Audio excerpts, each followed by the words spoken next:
ॐ सहना भवतु सहनौ भुनक्तु सह वीर्यं करवावहै तेजस्विनावधीतमस्तु मा विद्विषावहै।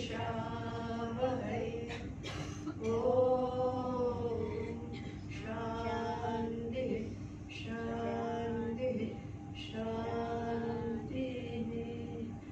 ॐ श्री गुरुभ्यो नमः। ॐ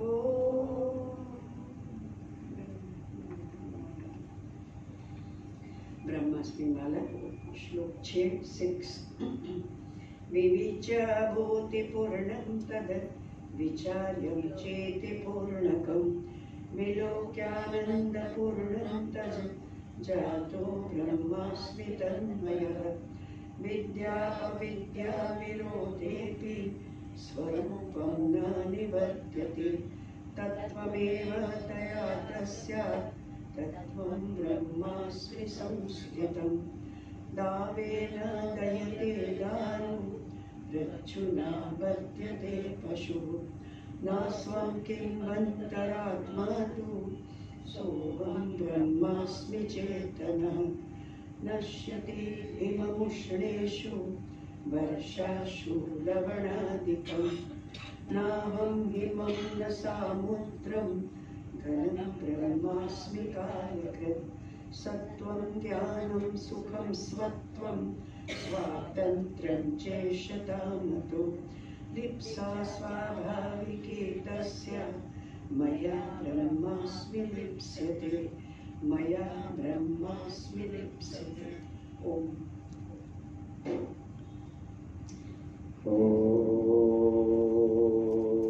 यो ब्रह्मां ददाति पूर्णं यो वै वेदांश्च प्रणोति तस्मै तं हदेवमात्मबुद्धिप्रकाशं मोक्षुर्वै शरणमहं प्रपद्ये मोक्षुर्वै शरणमहं प्रपद्ये। ॐ शान्ति शान्तिः शान्तिः। शङ्करं शङ्कराचार्यं केशवं बादरायणं सूत्रभाष्यकृतौ वन्दे भगवन्तौ पुनः पुनः। ईश्वरो गुरुरात्मेति मूर्तिभेदविभागिने व्योमवद्व्याप्तदेहाय दक्षिणामूर्तये नमः। ॐ शान्तिः शान्तिः शान्तिः। आइए अपने विषय पर सिद्ध और साधक के लक्षण इस पर विचार करते हैं और हमारा लक्ष्य भी होना चाहिए साधना का।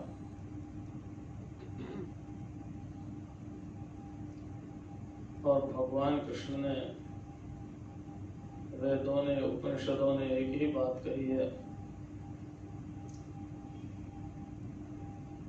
और वो बात है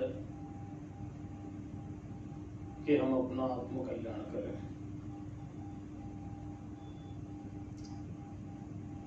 लेकिन आत्मा का साक्षात दर्शन होता नहीं,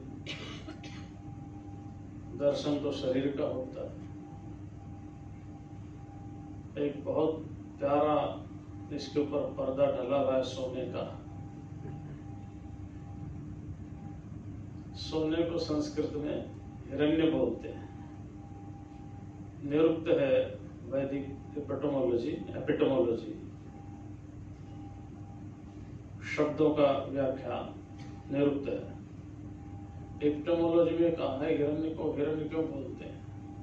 कहते हितम च भवति रमणीयम च भवति, है ना? हितकारी भी होता है और रमणीय भी होता है। हितकारी तो होता है आप पैसा लेकर रख लो बैंक में, शायद बैंक ही आपसे ब्याज लेने लग जाए कि आपके पैसे की सुरक्षा की है, ऐसी भी स्थिति हो सकती है। जमीन लिया तब महंगी फिर सस्ती हो सकती है, लेकिन पूरी दुनिया की करेंसी तो सोने पर ही चलती है ना, वो कम से कम बढ़ेगी नहीं तो घटेगी भी नहीं एक बार। दूसरी बात, आप पहनो तो शोभा भी देता है, और अगर आप कोई बहुत बड़े आयुर्वेद के आचार्य हैं तो उसकी भस्म बना करके लाखों लोगों का जीवन भी बचा सकते हो, देखने में भी अच्छा लगता है। तो हितम च भवति रमणीयम च भवति, इसलिए उसको हिरण्य बोलते हैं। तो आपने तो उपनिषद में क्या लिखा है पहले ही पढ़ते ही है। अभी पूज्य स्वामी प्रणवानंद जी महाराज महामंडलेश्वर जी आपको सुना करके ही गए। हिरण्यमयेन पात्रेण सत्यस्यापितं मुखं ततत्त्वमपा वृणु सत्य धर्माय दृष्टय। हिरण्यमयेन पात्रेण सत्यस्यापिहितं मुखं, सत्य है परमात्मा, उसका जो जाने का रास्ता है, हमारा मन हमारा बुद्धि, उसके मुख पर एक सोने का बहुत बड़ा पात्र ढक दिया है। हिरण्यमयेन पात्रेण सत्यस्यापि अपिहितम, माने छिपा दिया है। पिहितम अपिहितम, ढक दिया, कवर्ड कर दिया।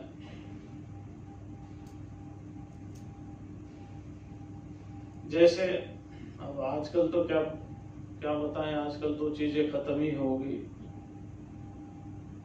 पहले चूल्हे में अग्नि जलाते थे, रोटी बनाते थे, तो आग नीचे होती थी, राख ऊपर होती थी। तो कहते थे कि इसमें आग नहीं है, लेकिन आग होती थी। लेकिन क्या होती थी, उस राख से अपिहितम होती थी, ढकी हुई रहती थी। थोड़ा राख को हटाओ, ऐसे ऐसे करो तो अग्नि आती थी, है ना। तो जैसे राख में अग्नि छिपी रहती है, चारों तरफ राख ही राख है, ऐसे ही सत्य का मुख स्वर्णमय पात्र से ढक गया। और ये स्वर्णमय पात्र क्या है? यही है राग। क्या है ये राग है, यही है स्वर्णमय पात्र, ये राग है। इससे सत्य का मुख ढक गया है। अब हम परमात्मा से प्रार्थना करते हैं कि जरा आप इसे हटा दो। प्रार्थना हमारी, कोशिश तो हमें करनी पड़ेगी, ठीक है ना। ये हमारी प्रार्थना है कि आप इसे हटाइए। तो इसके उपाय बताए भगवान श्री कृष्ण ने, बहुत सुंदर उपाय बताया, मैं बता देता हूं। बताया तो बहुत उपाय है, लेकिन क्रम से चलेंगे। अपने को 31 तारीख तक चलना, तो एक के साथ सारे उपाय बता देंगे तो कल क्या बताएंगे। नहीं, भगवान ने कहा लभन्ते ब्रह्म निर्वाणम ऋषयः क्षीण कल्मषाः छिन्नद्वैधा यतात्मानः सर्वभूत हिते रतः। देखिए, भगवान का बहुत प्रिय शब्द सर्वभूत हिते रतः। जहां साधना की बात बताइए, ये जरूर देखिए। भक्ति योग में क्या कहा?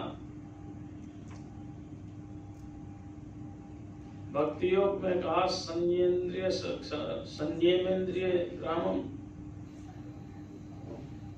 सर्वभूत हिते रता। वहां भी कहा ना, एक अक्षर निर्देश्यम अव्यक्तम पर्युपासते सर्वत्र गमचिन्त्यं च कूटस्थम अचलम ध्रुवम् संयमेन्द्रिय ग्रामम सर्वत्र समबुद्धय ते प्राप्नुवन्ति मामेव सर्वभूत हिते रता। यहाँ पर भी यही बात कही है, सर्वभूत हिते रता। बड़ी प्यारी बात है। संपूर्ण प्राणियों के कल्याण के लिए कौन प्रयत्न कर सकता है? विचारणीय बात है ना। देखो भगवान की बात, हम कहते हैं सर्वम खलम इदं ब्रह्म, क्या कहते हैं? सब कुछ ब्रह्म ही है, अथवा हम कहते हैं सब में परमात्मा है, अथवा हम क्या कहते हैं आत्मा सो परमात्मा, सब में एक ही आत्मा है। अगर सब में एक ही आत्मा है तो सबके कल्याण के लिए विचार करना होगा, ये भगवान का कहना है। जब व्यक्ति सर्वत्र आत्मदर्शन करता है तो उसको अपने सुख जैसा दूसरों को सुख लगता है, अपने दुख जैसा दूसरों का दुख लगता है। जैसे कांटा चुभने से उसको कष्ट होता है, वह अनुभव करता है, ऐसा ही कष्ट दूसरे को कांटा चुभता है तो भी, इसलिए मुझे ऐसा कोई काम नहीं करना चाहिए जिससे दूसरे को कांटा चुभे। हमारे ऋषियों की बड़ी चिंतन धारा है। वो कहते हैं ऐसी वाणी बोलिए मन का आपा खोज, औरन को शीतल करे आपहु शीतल। अगर हम चाहते हैं कोई हमें मधुरता से बात करे तो फिर हमें भी किसी को व्यंग के रूप में बात नहीं करनी चाहिए, मधुरता से व्यवहार करना चाहिए। ये सर्वभूत हिते रतः, जीवों के कल्याण के लिए नित्य निरंतर प्रयत्नशील। अच्छा, आप किसी महापुरुष का जीवन पढ़ो। शंकराचार्य जी को आत्मज्ञान हो गया था, ब्रह्म ही थे, कुल 32 वर्ष की आयु तक वो रहे। भारत, अफगानिस्तान, पाकिस्तान, बांग्लादेश उस समय एक ही था। उनको क्या आवश्यकता थी जगह जगह शास्त्रार्थ करने की, सत्य धर्म को दिखाने की, और पूरे भारत में 3 बार वो चले, पैदल चले 32 साल की आयु। कितनी उनको तकलीफ हुई होगी, कितने रोग हुए होंगे, कितना क्या नहीं हुआ। एक माँ के यहाँ भिक्षा लेने के लिए गए, माँ बेचारी एक ही साड़ी पहन रखी थी। आज भी ऐसे यहाँ आदिवासी क्षेत्र में जाओ तो हम देखते हैं एक ही साड़ी होती है, उसी से नीचे का तन ढकती है, उसी से ऊपर का भी ढकती है। वो आई बाहर, उसके घर में कुछ नहीं था। यदि जाने लगे तो माँ ने कहा नहीं, मैं गृहस्थी हूं, मेरे घर से आप बिना भिक्षा लिए नहीं जा सकते। एक आंवले का पेड़ था, उस पर एक आंवला नीचे पड़ गया टूट करके, उस माँ ने भिक्षा में वो आंवला ही। तो भगवान शंकराचार्य बड़े कारुणिक भाव को देखकर करुणा प्रधान हो गए, करुणा भर गई उनके अंदर।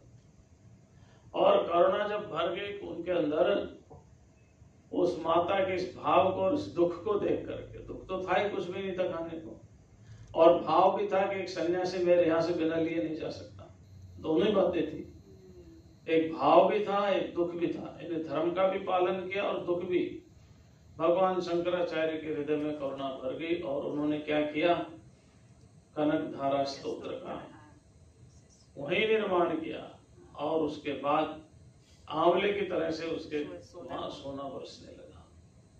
आज भी जो इस कनक धारा स्तोत्र का पाठ करता है तो उसके यहाँ धन की कोई कमी।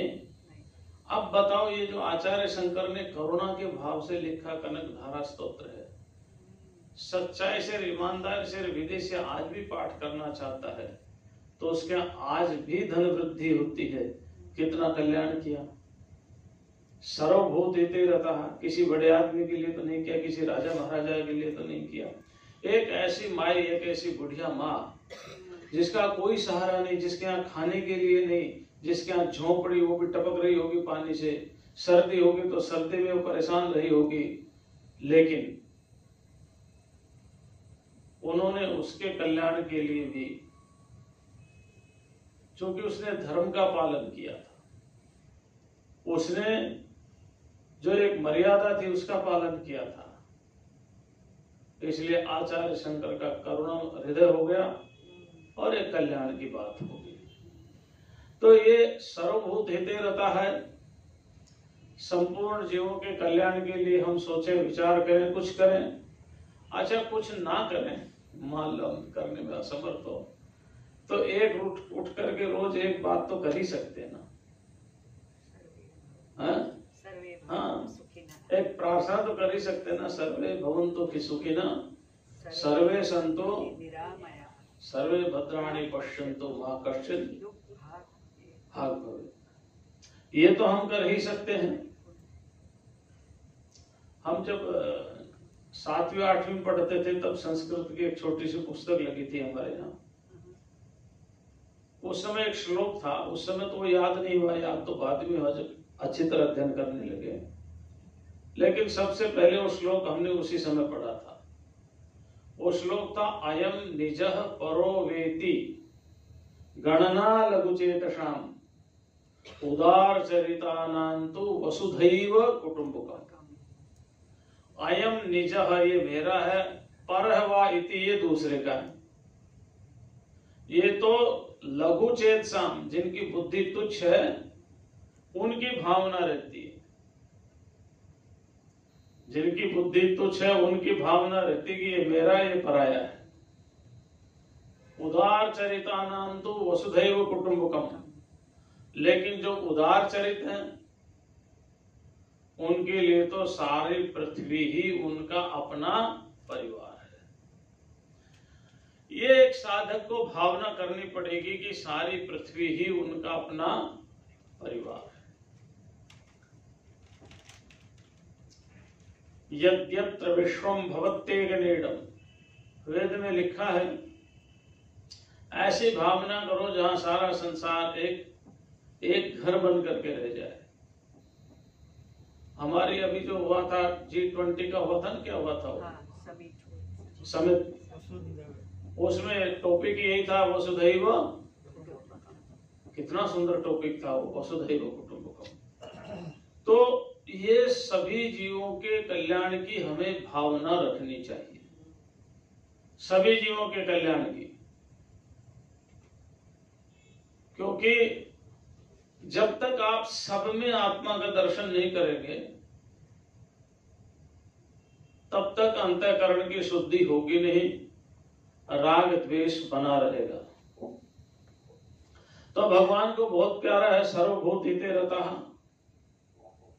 आप इसको कह सकते हैं ये जो प्रिंसिपल है ये है life of value, life of moral. मनुष्य का सबसे महत्वपूर्ण मूल्य क्या है जीवन का? सबसे महत्वपूर्ण मूल्य यही है कि वह दूसरों के हित की बात सोचे, दूसरों के हित के कल्याण की बात सोचे और शक्ति सामर्थ्य के अनुसार वो करे भी। यही सबसे बड़ी बात है। साधक जब साधना के पथ पर चलता है, जब वो ईश्वर का हो जाता है, ईश्वर सबका हो जाता है, वो भी सबका हो जाते हैं और सब उसके हो जाते हैं। इसलिए साधक को सावधान रहना चाहिए, कहीं राग द्वेष में नहीं फंसना चाहिए, सभी के हित की बात करनी चाहिए। और बात की क्षीण कल्मषः, कल्मष जिसके क्षीण हो गए हो, पाप रहित हो गए। अच्छा पाप क्या है? देखो ये अपने अपनी परिभाषाएं हैं, अनेक परिभाषाएं हो सकती है कि पाप किसे कहते हैं। वेदांत की दृष्टि में है ना, वेदांत की दृष्टि में जो हमें आध्यात्म मार्ग पर ले जाने के लिए रोकता है, जो भी कर्म, व्यक्ति से नहीं, कर्म है ना, वासना, जो भी आप नाम दो उसको, दैट ऑब्स्टेकल,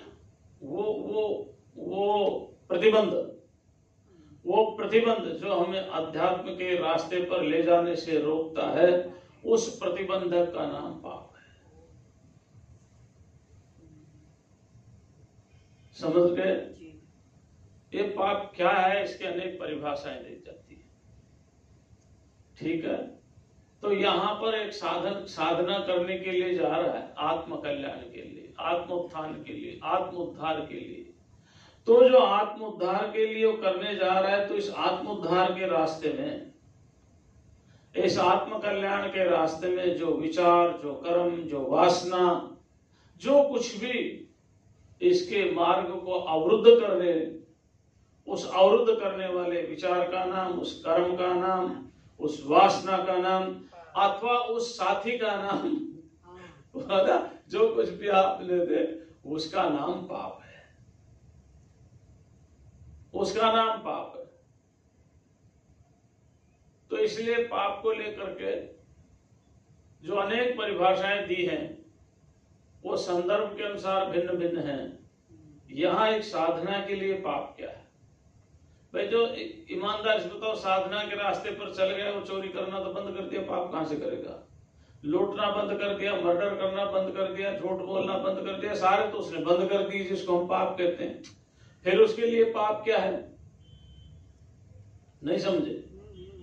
जो बुरे कर्म है, जो निंदित कर्म है, वो तो सारे उसने बंद कर दिए।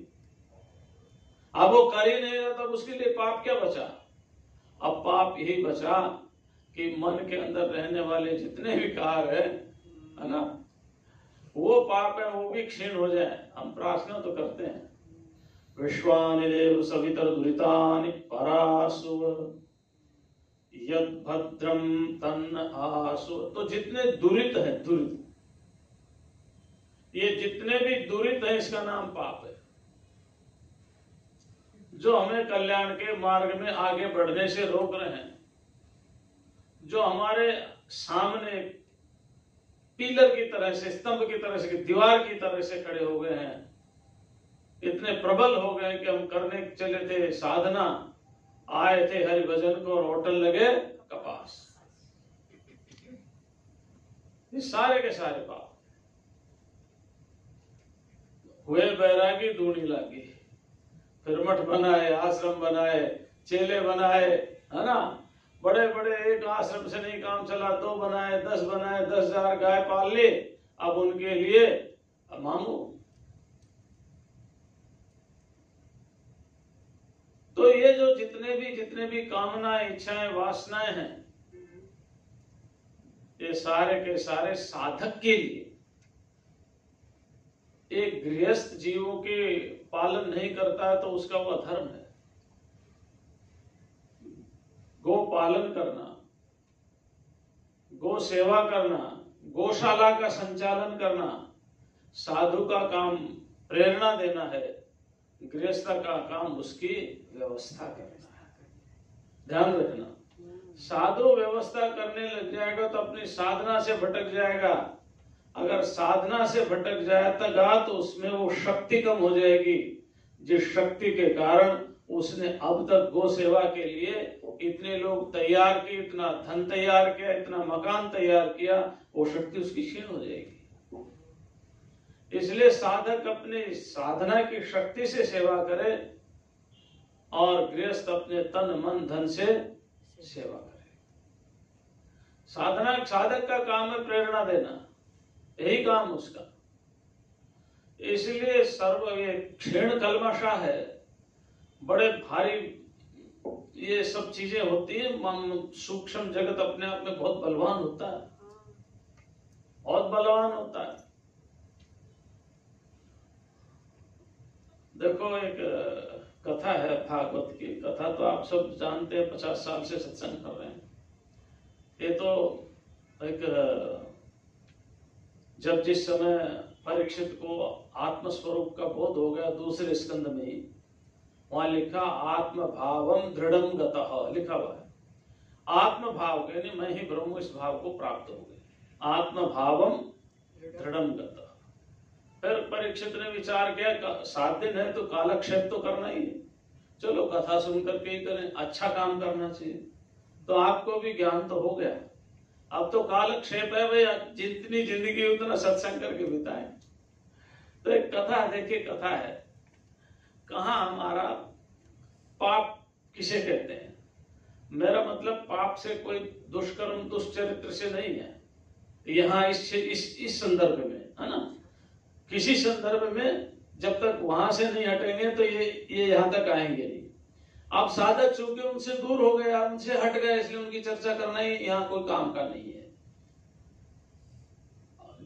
भरत राजा भरत हुए, बहुत बड़े हुए ना, भरत बड़े बलवान हुए थे। उन्होंने अपना राजपाट करके अपने पुत्र को राज सौंप दिया और स्वयं गंडकी नदी के किनारे नेपाल के पास तपस्या करने के लिए लग गए। बड़े भारी प्रबल तपस्वी हुए। अब एक हरिण शावक से उनको मोह हो गया। क्या हो गया?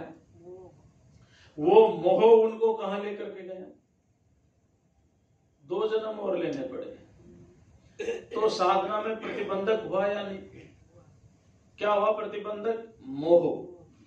तो एक साधक के लिए पाप क्या है? मोह। एक साधक के लिए पाप क्या है? क्रोध। एक साधक के लिए पाप क्या? लोभ। एक साधक के पाप क्या? आसक्ति। एक साधक के लिए पाप क्या है? जो भी उसको अध्यात्म के रास्ते में रोक दे, जो भी उसको कल्याण के मार्ग में आगे बढ़ने से रोक दे। तो क्षीण कल्मषः, कल्मष कहते हैं पाप को, जिसके पाप क्षीण हो गए हैं, खत्म ना हुए तो कम तो जरूर हो गए, है ना। तो अब अपनी शक्ति लगा के भगवान की कृपा का अनुभव करके, क्योंकि समर्पित है ना, समर्पण में 2 चीज चाहिए, स्व परिश्रम और भगवत कृपा। कुछ अपना परिश्रम काम आएगा, कुछ भगवान की कृपा काम आएगी और उससे पार हो जाएगा। तो सर्वभूत हिते रतः क्षीण कल्मषः, जब सबके कल्याण की बात करोगे तो कल्मष आएगा ही नहीं ना। राग द्वेष ही तो है कल्मष। सबके हित की बात करोगे तो कहां राग द्वेष आएगा? ना कोई रागी रहेगा ना कोई द्वेषी रहेगा।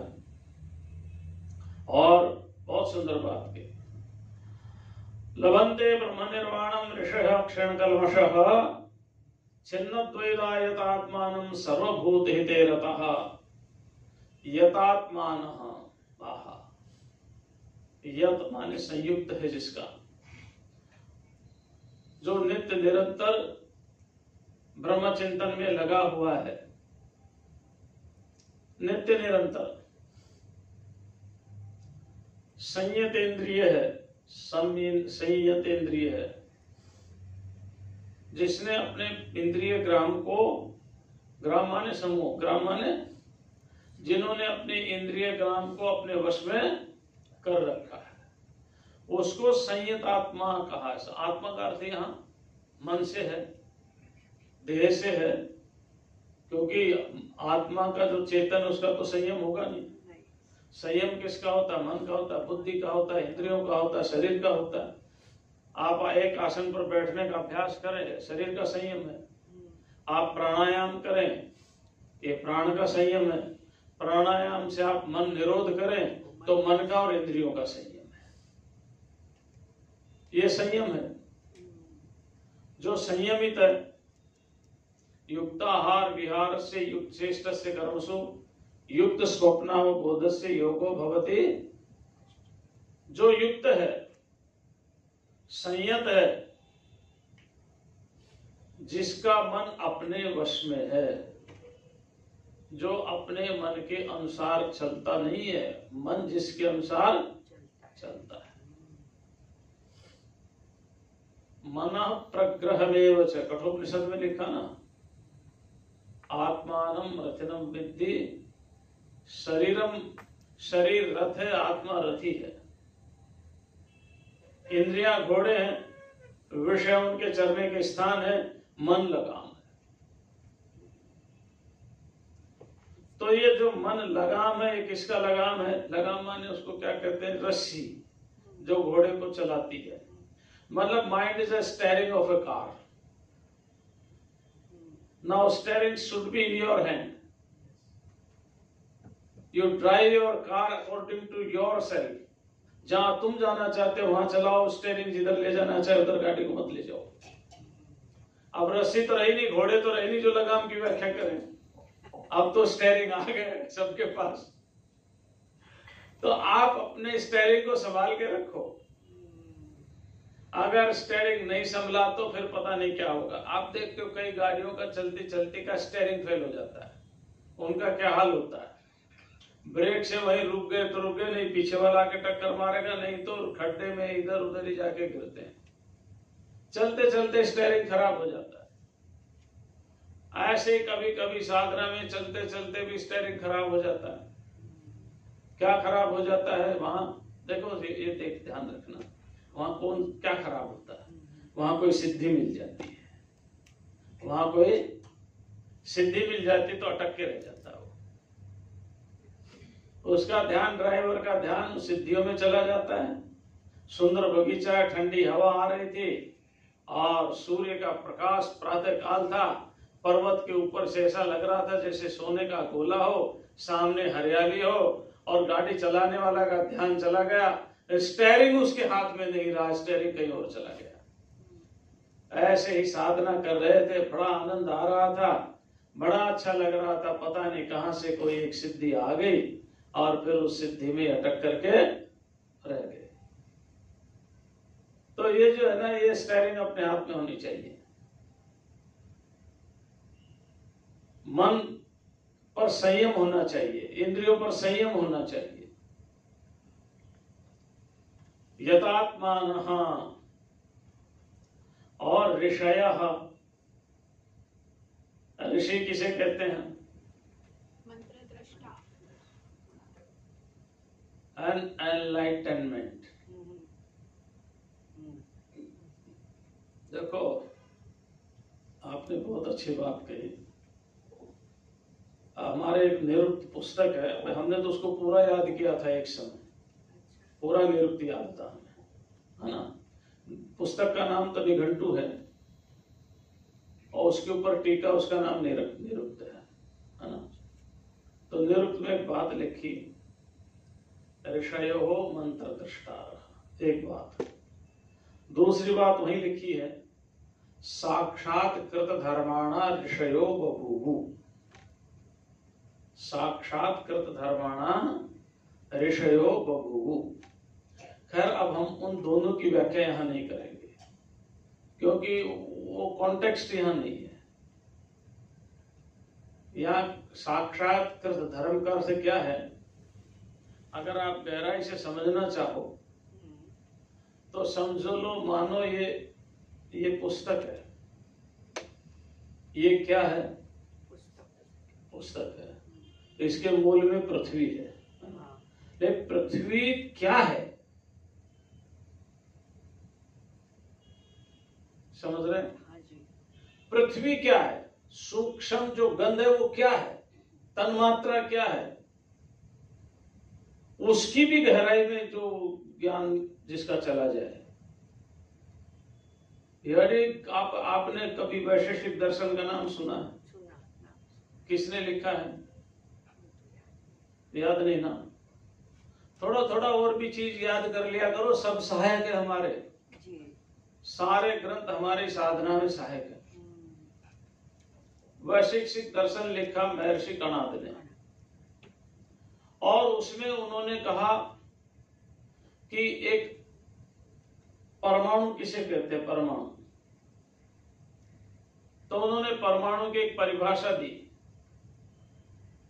एक ऐसा अविभाज्य इकाई जिसका विभाजन ना हो सके, जिसका विभाजन ना हो सके, एटम। तो आप सोचो, देखिए मैं आपको बताऊं थोड़ा सा, साक्षात्कृत धर्म की बात आ गई, इन्होंने कह दिया, लेकिन यहां उसका संदर्भ नहीं था। जैसे ये है, ये जो भी कुछ भी एक्स वाई जेड, इसका नाम से कोई मतलब नहीं। ये बताइए आप, इसमें गति है या नहीं है? गति है ना। हर atom, each and every atom, इसमें न्यूट्रॉन, प्रोटॉन और इलेक्ट्रॉन के रूप में गतिमान है। गतिमान है ना। ये तो विज्ञान ने कब सिद्ध किया? बहुत रिसर्च करने के बाद। पर क्या वो इलेक्ट्रॉन, न्यूट्रॉन, प्रोटॉन वो भी गतिमान है तीनों? नहीं। बस यही बात है, यही बात है। क्या वो तीनों भी गतिमान है? कणाद ऋषि कहते हैं वो भी गति है, वो भी स्थिर नहीं है। आप समझ रहे हैं? क्योंकि जहां तक रजोगुण है, जहां तक रजोगुण है, वहां तक कोई भी गति के बिना रह नहीं सकता। तो उससे भी ज्यादा सूक्ष्म तत्व में जिनका प्रवेश है, उनके पूरे रहस्य को जो जानते हैं, उसको कहते हैं साक्षात्कृत धर्म। साक्षात्कृत धर्मानो ऋषयो बभूव। ऋषि कौन हुए? साक्षात्कृत धर्मा हुए। अब देखो एक बात है हमारे कपिल की। कपिल का तो नाम सुना होगा आपने, सांख्य, जिन्होंने सांख्य षडाध्याय लिखी, सांख्य शास्त्र लिखा, 6 अध्याय है उसके, उनके हम बात करते हैं। बड़े प्यारे हैं वो कहते हैं वो प्रकृति को सत मानते हैं, मिथ्या नहीं मानते, नित्य मानते हैं, अनादि और नित्य मानते हैं। प्रकृतिम पुरुषम चैव विद्य अनादि उभावपि। अनादि मानते, नित्य मानते हैं। उन्होंने एक बात बहुत सुंदर कही। वो कहते हैं कि जब प्रकृति केवल प्रकृति के रूप में है, यानी सत्वगुण, रजोगुण, तमोगुण की साम्य अवस्था है, हाँ, सत्वगुण, रजोगुण और तमोगुण की साम्य अवस्था है। जब संसार है ही नहीं, सारा संसार का प्रलय हो गया, केवल मूल प्रकृति है, तो कपिल कहते हैं कि मूल प्रकृति में भी गति है, उसमें भी गुण अपने आप एक दूसरे में परिवर्तन हो रहे हैं, लेकिन इतने सूक्ष्म रूप से हो रहे हैं कि हमें उनका पता चलता नहीं है। तो इसको कहते हैं साक्षात्कृत धर्मा, इसको कहते हैं। तो ऋषि उसे कहते हैं, वैसे ऋष शब्द है ज्ञान अर्थ में, ऋगतो अर्थ में, ऋषति, गच्छति, जानाति, प्राप्नोति, समझ गए ना? हाँ, उस अर्थ में ऋषि शब्द है। आजकल की भाषा में आप ऐसा कह सकते हो, सिंपल भाषा में, जो रिसर्च करता है वो ऋषि है ना? लेकिन केवल रिसर्च से बात नहीं चलती, क्योंकि रिसर्च वाला जरूरी नहीं कि अंतिम लक्ष्य पर पहुंच जाए, ठीक है ना?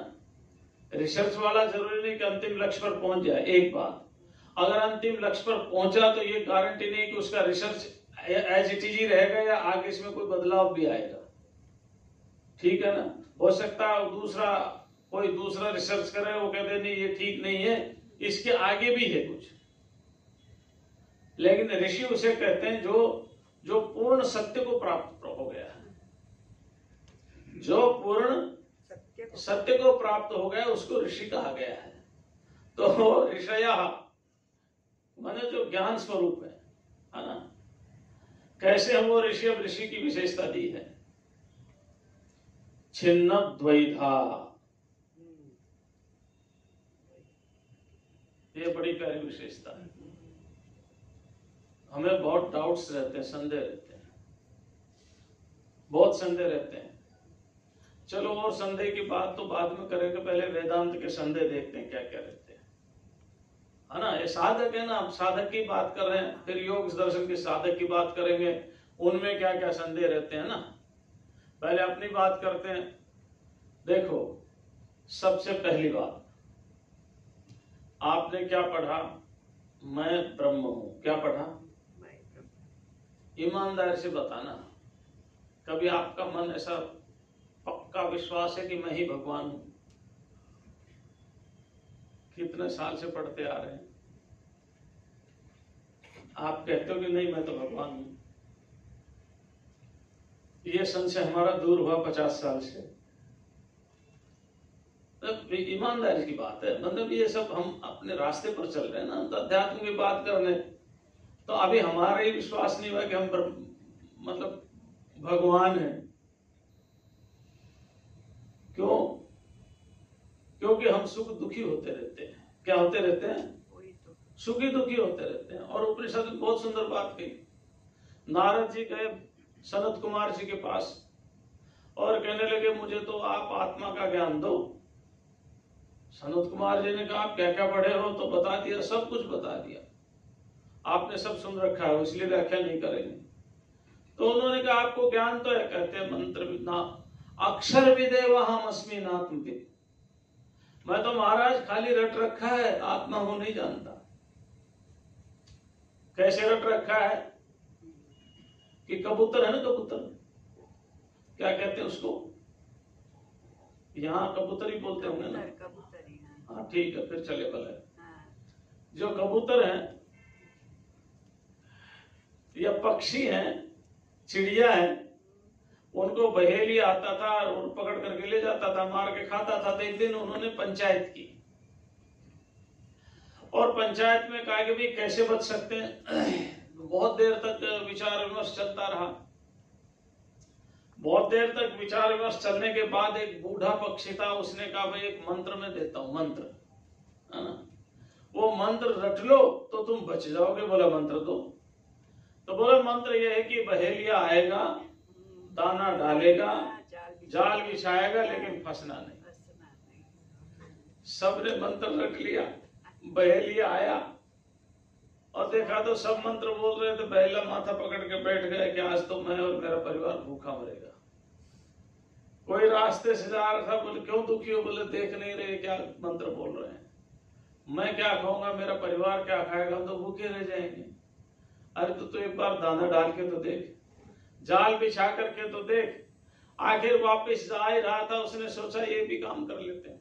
उसने दाना डाल दिए, जाल बिछा दिया। एक पक्षी आया उड़ता हुआ कि बहेलिया आएगा, दाना डालेगा, जाल बिछाएगा, लेकिन फंसना, वो फंस गया। बहेलिया ने सोचा एक का तो काम हुआ। और धीरे धीरे यही मंत्र रटते रटते सारे के सारे पक्षी फंस गए। तो मंत्र तो याद ठीक था, मंत्र रटा भी उन्होंने, लेकिन लाइफ में इम्प्लीमेंटेशन नहीं किया था, है ना। तो हमें किताब से तो पढ़ लिया मैं ब्रह्म हूं, पुस्तक से तो पढ़ लिया, लेकिन पुस्तक के पढ़ने से कोई ब्रह्म नहीं हो जाता। अगर कोई कहे महाराज मुझे बहुत जबरदस्त प्यास लगी है, जरा पानी ला दो, तो हमने कागज लिया, उस पर लिख दिया जल, और लो भाई महाराज पकड़ो। और क्या है? बोले देख लो क्या पढ़ रहा है, पानी है वो तो उससे प्यास बुझ जाएगी? नहीं बुझेगी ना। तो हमने कागज में पढ़ रखा है मैं ब्रह्म हूं। किस में पढ़ रखा है? तो हमारा पहला डाउट है कि हमें विश्वास नहीं कि मैं भगवान हूं, है या नहीं? बताओ ईमानदारी से। दूसरी बात देखो, हम क्या कहते हैं, परमात्मा अनंत है, ऐसे ही बोलते हैं ना। और क्या बोलते हैं, मैं परमात्मा हूं। तो क्या आपका संदेह इस बारे में दूर हुआ कि मैं अनंत हूं, मैं व्यापक हूं? ऐसा कभी आपका संदेह की निवृत्ति हुई? ये वेदांत के संदेह बता रहा हूं मैं, है ना। अभी हमें यही संदेह हमारा बना हुआ कि मैं व्यापक कैसे होगा, मैं तो आ रहा हूं, जा रहा हूं, कमरे में बैठा हूं, बोल रहा हूं, सब कुछ कर रहा हूं, कैसे हो गया? अच्छा, तीसरी बात, ये सब साधक की बातें हैं भाई, है ना। हाँ, तीसरी बात यह है कि हम कहते हैं जगत मिथ्या ब्रह्म सत्यम, बोलते या नहीं बोलते? पक्की बात ना। अच्छा, ईमानदारी से बताना, क्या आपने कभी इस जगत को मिथ्या समझा कि संसार है ही नहीं, चलो खो गया तो खो जाने दो, चोरी हो गया तो हो जाने दो, है? अगर कोई क्या समझा? क्या ये संदेह हमारा दूर हुआ कि संसार झूठा है, सच्चा नहीं है? व्यवहार में तो सच्चा लगता है, हाँ, व्यवहार करते तो सच्चा ही लगता है। व्यवहार में तो सच्चा लगे, व्यवहार में सच्चा लगता है, लेकिन ये व्यवहार तक ही हम सीमित हैं, उससे आगे हम बढ़े ही कहाँ हैं। ये तो व्यवहार परमार्थ की तो बात इसलिए है कि आपको मालूम पड़ गया परमार्थ में इसको ऐसा कहते हैं, व्यवहार में से। लेकिन अंदर से देखो, क्या अंदर से हमें संसार झूठा लग रहा है? तो हमारे तो बहुत संदेह हैं, अभी बहुत संदेह हैं। और कितने हमारे ये जो है ना, ये जितने भी है ना, इसी को प्रतिबंधक कहते हैं। इसको क्या कहते हैं? प्रतिबंधक कहते हैं। योग दर्शन में प्रतिबंधकों के नाम भी बताते, प्रमाद, आलस्य, अविरति, भ्रांति दर्शन, अलब्ध भूमि, ये सब वहां प्रतिबंधक बता भी दिए। और उन्होंने कहा प्रतिबंधक क्या है? पाप जिसको बोल रहा था मैं, सबसे पहला पाप प्रमाद। क्या है? आलस्य।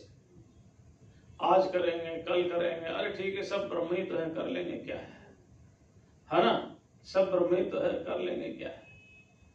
तो प्रमाद हमारा सबसे पहला बहुत बड़ा पाप।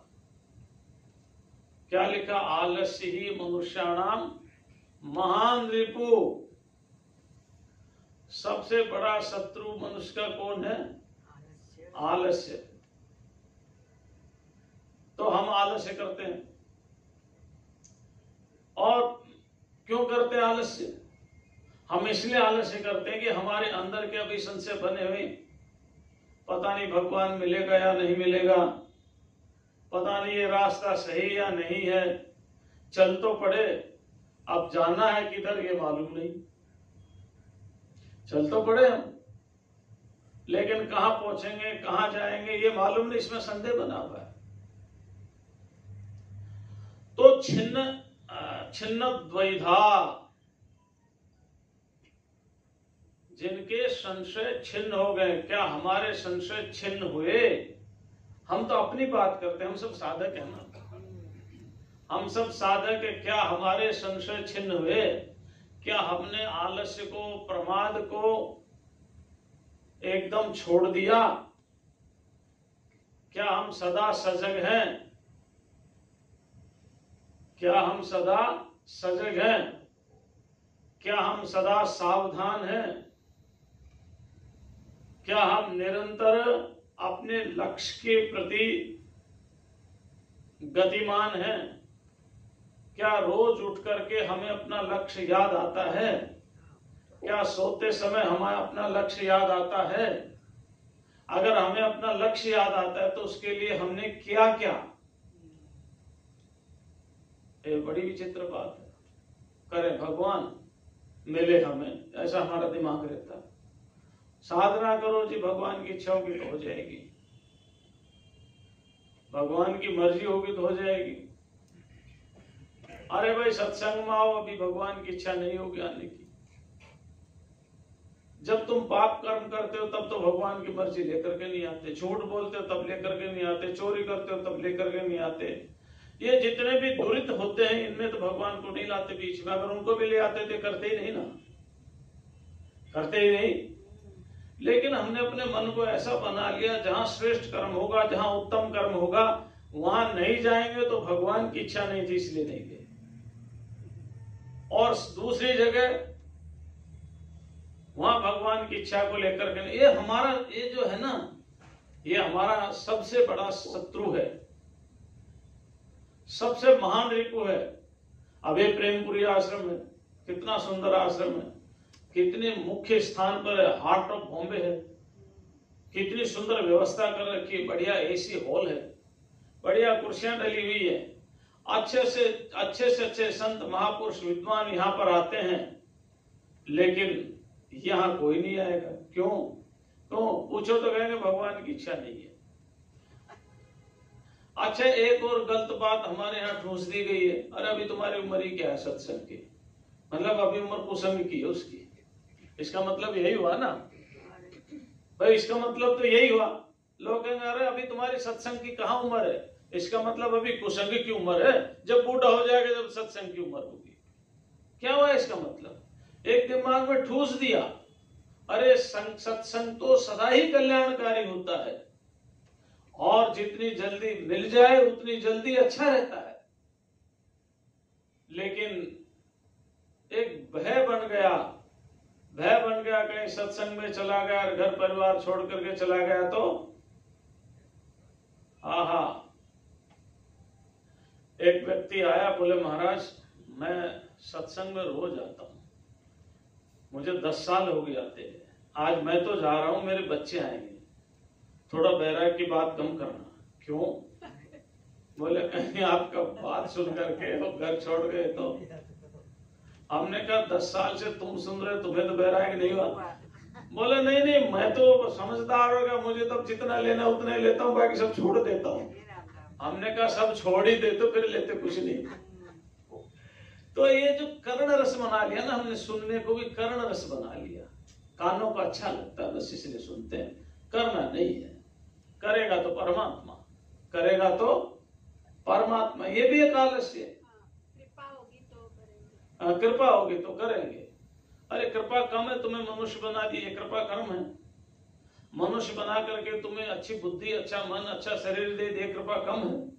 अच्छी व्यवस्था कर दी जीने के लिए, पैसा दे दिया, व्यवस्था, तो ये कृपा कम है। और उसके बाद सत्संग दे दिया, ये कृपा कम है। और क्या, अब सारा वही करे, तुम बैठे रहो। अखंडानंद जी महाराज कहते थे, मैंने तो उनकी पुस्तकों में पढ़ा, उनके साक्षात दर्शन तो नहीं किए। बोले आदमी ऐसा सोचता है मैं तो दुकान पर बैठ करके कम ज्यादा तोलता रहूं, और दुकान पर भीड़ बहुत ज्यादा लगी रहे, और फिर भगवान मेरे पास आकर के कहे भाई मैं मिलने आ गया, तो मैं कहूँ रुको थोड़ा सा, मैं ये अपना काम कर लेता हूँ फिर मिलूंगा आपसे। हे राम। ऐसा आदमी सोचता है। हाँ। खैर उनकी तो बात हम कर ही नहीं रहे, हम तो साधक की बात कर रहे हैं, हम तो साधक की बात कर रहे हैं। तो ऐसे जो साधक है देखिए, वो ब्रह्म निर्वाणम लभन्ते, उनका वास स्थान कहाँ हो जाता है? हाँ, उनका घर कहाँ बन जाता है? अच्छा, ब्रह्म में कितना बड़ा घर बनाते हैं वो? ब्रह्म में पहुंच के कितना बड़ा घर बनाते हैं वो, है ना? देखो, शब्दों को समझाने के बाद इसके बिना हम समझ नहीं सकते, है ना? इसके बिना हम समझ नहीं सकते। ब्रह्म को प्राप्त होना ये हमारे समझाने के लिए है। अज्ञान की निवृत्ति होना यथार्थ बोध है। ब्रह्म को प्राप्त होने का मतलब वो अप्राप्त था इसलिए प्राप्त हुआ, ऐसा नहीं। अज्ञान की निवृत्ति, अज्ञान की निवृत्ति, जो कवर था इग्नोरेंस का, जो सोने का कवर था, the golden cover of ignorance, the golden curtain of ignorance, है ना? तो उसको रिमूव किया बस, बाकी तो ज्यों की त्यों है, जैसा का तैसा है, न कहीं आना है न कहीं जाना है, न लेना है न देना है। तो ब्रह्म निर्वाणम ऋक्षति, ब्रह्म निर्वाण का मतलब क्या हो गया? वो मोक्ष को प्राप्त कर लेते। और मोक्ष का मतलब क्या हो गया? छुटकारा। वो मोक्ष का मतलब होता है छूटना। छूटना कोई ब्रह्म से नहीं, अज्ञान से। अच्छा, यही बात है मुक्ति। अच्छा, एक बात है, आनंददायक है सब्जेक्ट। मुक्ति ब्रह्म की होती है, जीव की होती है, या अज्ञान की होती है? बताओ। मुक्ति ब्रह्म की होती है, जीव की होती है, या अज्ञान की होती है? किसी की नहीं होती। हाँ, किसी की मुक्ति नहीं होती। कोई बंधन में है ही नहीं तो मुक्त होगा कौन? अज्ञान तो जड़ है, जीव बंधन में है नहीं। क्या लिखा आचार्य शंकर ने, गौड़पादाचार्य ने? न निरोधो न च उत्पत्तिर न बद्धो न चा साधक न मुमुक्षुर न वै मोक्षः इत्येषा परमार्थता। न कोई मुमुक्षु है, मोक्ष को चाहने वाला, न कोई मोक्ष है, न उत्पत्ति है न प्रलय है, न बंध है तो बंध नहीं, तो मोक्ष भी नहीं है।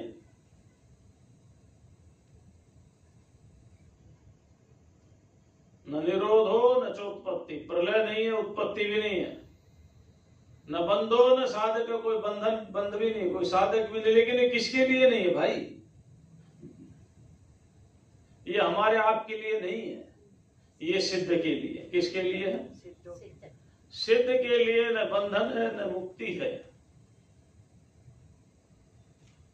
न कहीं से आना न कहीं से जाना, न किसी से छूटना। साधक के लिए अज्ञान से छूटना है। साधक के लिए बंधन और मुक्ति का अर्थ है कि अज्ञान से निवृत्ति होना है। तो साधक उस मार्ग पर चल रहा है जिस मार्ग पर चल करके वो अपने आप को सिद्ध बनने के लिए जा रहा है। सिद्ध का लक्षण है उसको प्रयत्न नहीं करना पड़ता, साधन जितने अपना लिए प्राप्ति हो गई। साधक को ये करना है, क्या करना है? सर्वभूत हिते रतः। साधक को क्या करना है? क्या करना है साधक को? क्षीण कल्मषः। साधक को क्या करना है? छिन्नद्वैधा। साधक को क्या करना है? यथात्मान। अपने मन को, बुद्धि को, इंद्रियों को संयमित करना है। साधक को अपने धीरे धीरे कल्मष क्षीण करने हैं सभी के जीवों के। अच्छा, सिद्ध जो हो गया वो सबके कल्याण की बात करेगा क्या? जब सब है ही नहीं तो कल्याण की किसकी बात करेगा? है ना? तत्र को मोह कह शोकः एकत्वम अनुपश्यतः। लोक संग्रह, वही मेरे दिमाग में आया। चिकीर्षुर लोक संग्रह। हाँ, जब तक शरीर है तब तक, जब तक शरीर है तब तक चिकीर्षुर लोक। अब ये व्याख्या कल करेंगे, आज इतना ही। ओम शांति शांति शांति। ओम। महाराज जी की बड़े शिष्यों